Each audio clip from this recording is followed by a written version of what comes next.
Right, a developing story overseas this morning. Sri Lanka lawmakers elected their prime minister to be the next president. It comes after the former president fled the country and resigned amid widespread protests over an economic crisis. New Delhi correspondent Ishan Garg is live with the latest developments. So how exactly did this vote come about, Ishan? Well, Mr. Ranil Wickremesinghe was appointed as the acting president, and by law, the country had to elect a new president. Now, usually the president in the country is elected by the voters, but because in this occasion the ex-president Gotabaya Rajapaksa had fled the country, this special circumstance called for a vote in the parliament. And Mr. Ranil Wickremesinghe, who's the only representative of his party, is believed to be a political survivor who, by the backing of Mr. Rajapaksa's party, has now become the president. He has been the top choice of the majority party in the parliament, even though he is very unpopular with the protesters, with many seeing him as an extended member of the same party that many blame for the economic woes in Sri Lanka. So even though he may have come out as a political survivor, he may have become the president, but the people in Sri Lanka still very much against him at this point.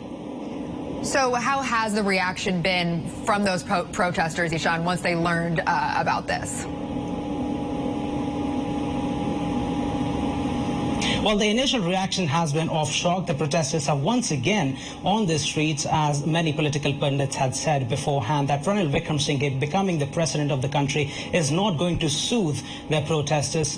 Just 1 hour after his appointment as the president, many took to the streets, with a lot of people, hundreds of them, protesting in front of the presidential secretariat and also in front of his residence, already demanding his resignation. So there is still a great deal of anger out on the streets.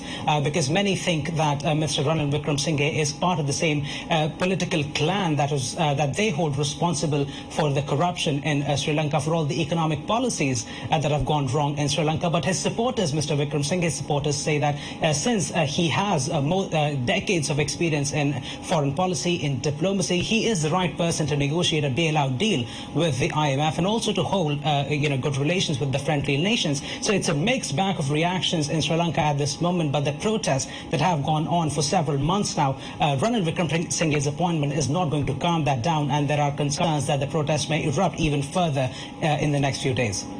All right, quite a tumultuous political moment there. New Delhi correspondent Ishan Garg reporting live for us this morning. Thank you.